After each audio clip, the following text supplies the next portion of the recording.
L'offensive a été lancée lundi dernier. Laura Smet a révélé dans une lettre ouverte poignante à son père décédé qu'elle avait été déshéritée. « J'ai appris, il y a quelques jours, que tu aurais rédigé un testament nous déshéritant totalement David et moi », écrivait-elle. « Je t'entends, papa, et moi, j'ai choisi de me battre. J'aurais préféré que tout cela reste en famille, malheureusement, dans notre famille c'est comme ça. » L'intention de la fille de Johnny Hallyday est claire, contester le testament de son père, qui lègue toute sa fortune à Laetitia et ses filles Jade et Joy. Pour l'heure, les avocats de la jeune femme ont annoncé qu'ils allaient porter l'affaire devant la justice, mais rien n'a été fait aux dernières nouvelles. Les premières passes d'armes sont donc uniquement médiatiques, pour une raison bien précise. Invitée dans C'est à vous ce mercredi soir, Léna Lutto, grand reporter au Figaro, a expliqué la stratégie de Laura Smet.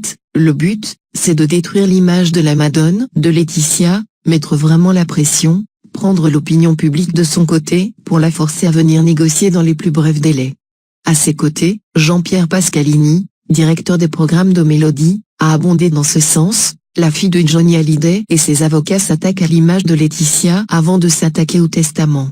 Un avocat qui a envie d'attaquer, il n'a pas besoin de passer par des préliminaires, il peut y aller direct. Donc dans ce cas-là, s'il a pris le temps de faire toute cette blitzkrieg d'intimidation, c'est pour arriver à une table de négociation. Pour Jean-Pierre Pascalini, Laura Smet pouvait difficilement faire autrement, elle n'avait pas le choix, a-t-il assuré dans C'est à vous.